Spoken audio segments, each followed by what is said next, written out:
আজকে ডিনারে যেটা বানাচ্ছি সেটা আমাদের দুজনেরই খুব ফেভারিট। এই আমাদের এখানে প্রচুর বৃষ্টি পড়ছে, একদম শিলাবৃষ্টি, আর এই ওয়েদারে না এরকম টাইপের খাবার খেতে বেশ জমে যায়। ডিনারে আজকে আমি বানাচ্ছি ঝাল ঝাল করে চিলি চিকেন আর তার সাথে মিক্সড সি ফুড নুডলস। যখন গ্রসারি শপিং এ গেছিলাম তখন একটু ডিফারেন্ট টাইপের নুডলস পেয়েছিলাম, তো সেটাই আজকে ট্রাই করছি। এর মধ্যে আমি শুধু অনিয়ন, ক্যাপসিকাম আর গাজর অ্যাড করেছি ডিম, প্রনস আর স্কুইড।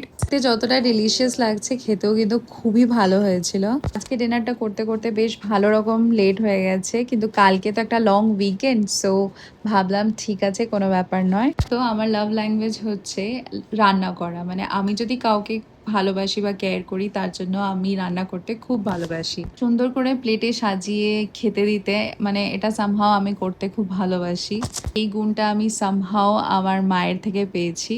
এরকম খুব সুন্দর করে খেতে দিত, খুব ভালো রান্না করতো। খাওয়া শেষ করার পর আমরা একটু ওয়াকে বেরিয়েছিলাম, কারণ আজকের ওয়েদারটা খুবই ভালো, বেশ ভালো রকম হাওয়া দিচ্ছে। তোমাদেরকে আমাদের সোসাইটিটা একটু ঘুরে ঘুরে দেখাই। এখানে প্রচুর গ্রিনারি আছে, ওয়াকিং করার জন্য অনেক জায়গা আছে, সামনে একটা ছোট সুইমিং পুলও আছে। করে আসার পর চালির সাথে একটু খেললাম, তারপর ওকে একটু ঘুম পাড়িয়ে দিলাম। ব্লগটা এখানেই এন্ড করছি, আবার দেখা হবে অন্য একটা ব্লগে।